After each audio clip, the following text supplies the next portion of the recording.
Darren, first of all, how pleased are you to be at Sunderland? Yeah, I'm over the moon. I mean, it seemed like a long time coming, but I'm finally here now.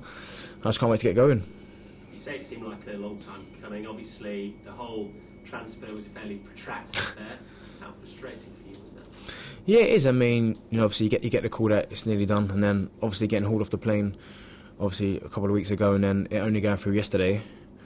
Obviously, it was a bit of a frustrating time and a long time, but at the end of the day, it's all worth it now. I'm here, and as I said, I just can't wait to get going and move forward. How did you occupy your time in that period? Because you're in somewhat of a limbo, weren't you?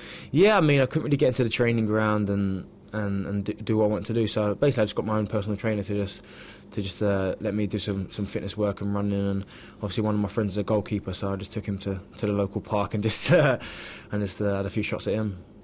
Difficult, I imagine, more so because you are a professional footballer and this is the time of year when you're meant to be gearing up for a new season. Yet you can't go away with your Tottenham teammates because you're meant to be on the verge of a move, but you can't join the new club either. Yeah, as I said, you are caught in limbo, but I said I just try to do my own stuff and keep myself active and fit, and hopefully when the move did go through, I'd be ready to go, which I am now. How do you reflect on your time there as well? Yeah, probably up and down really. I mean, obviously disappointed that things didn't go according to plan, but at the same time now, it's all behind me now. I play for a new club, and hopefully the next few years will be a lot better than the last two. Do you come to Sunderland then with something of a point to prove? Obviously it's been well documented, some of the comments that Harry Redknapp had made about you in games and so. No. Yeah, definitely more towards myself. I mean, obviously after the whole Harry comment, obviously that all got blown up massively, but then obviously people forget that the game afterwards I scored 2 goals, so it's all well and forgotten. But at the end of the day, it's not about Harry Redknapp or Tottenham Hotspur anymore. It's about Sunderland, and I'm working for Steve Bruce. There's no bad feelings then, as far as you're concerned. Well, not really too many I'm going to now, but at the same time now, I'm a Sunderland player, and I just can't wait to start playing for them. It is, of course, a World Cup year now.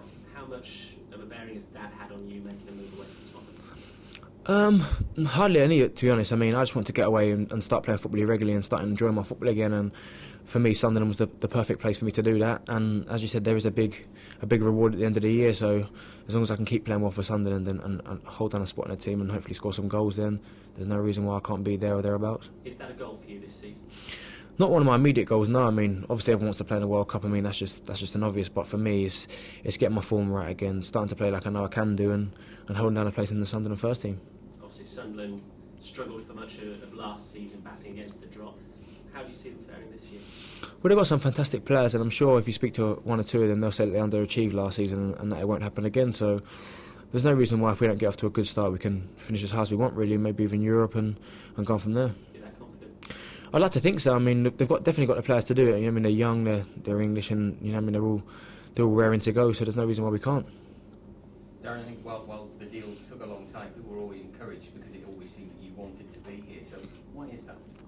Just the passion of the fans and the whole football club in general. I mean, I've played up here a few times now with very different teams, and the atmosphere is always the same. It's always loud, the place is always jumping, and especially when Sunderland go one up, it makes it harder as a opposition. It's harder to play against, but just the passion for the club, and obviously Steve Bruce being the person he's and the pedigree he's got, just made me want to come here automatically.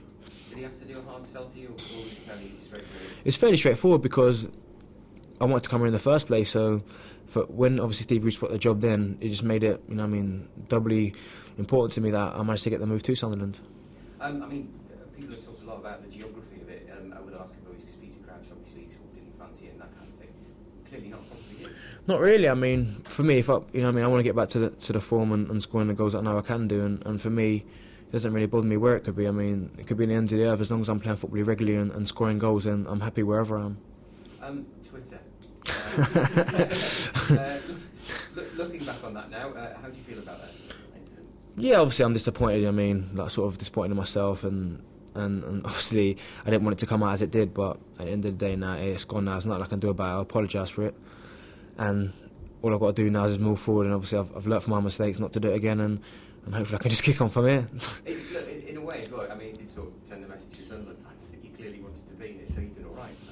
Yeah, I mean, obviously I was getting a lot of requests before that come up from the Sunderland fans to come up here, and how they really want me up here, which is obviously another big factor reason why I come up here. But as I said, obviously I was disappointed the way it come out, but what's done is done now, and I have to look forward.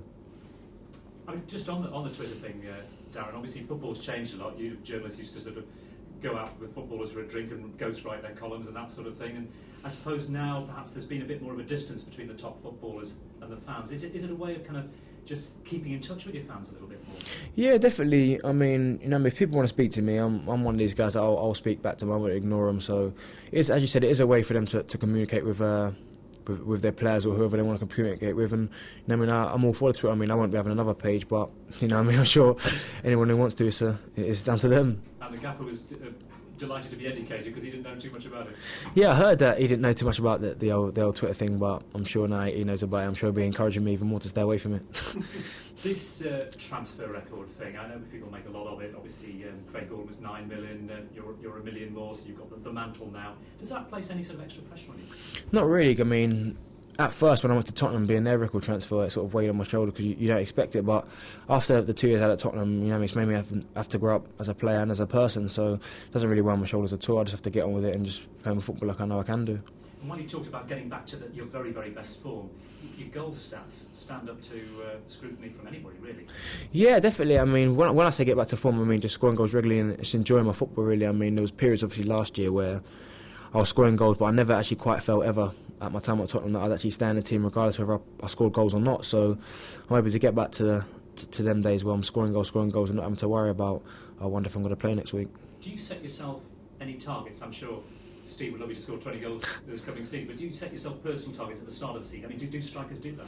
Yeah, I do. Obviously, on like a person, I tend to set targets. I mean, I don't tell anyone about them targets just in case I don't hit them, but at the same time, yeah, you always set targets as a striker and you want to hit them targets. And Steve Bruce's ambition and his vision for the club, I mean, how important was that to you? Yeah, I mean, he just said about where he wants to take the club, where he feels the club can finish this season and where we can go from there. And as soon as he told me all that, I just jumped on board and I want to be part of it as soon as possible. Lorik Sana, obviously one of your new teammates, just said, decent cup run and a top 10 finish, why not? Not a bad thing to aim for.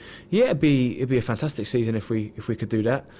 But I said anything on last year's an improvement, and as long as we can finish like a good stable position in the league and not have to worry about the relegation, and we're looking towards the other end of the table, then it'll be a fantastic year. And you talked about, against the geography of a two-team land sort of moving so far north, but the passion of the fans, you could become a real folk hero here, couldn't you? Well, as long as I can score the goals and perform like I know I can do, then I'm looking forward to playing in front of them and hopefully giving them something to cheer about. One final thing for me. Fraser Campbell, one of your new teammates, presumably one of the lads you already know because he was on loan at Tottenham. Yeah, he's a fantastic striker. I mean, he didn't get too many opportunities last season, but when he did, he always tried his art and got a few goals for us, and hopefully he can do the same this year.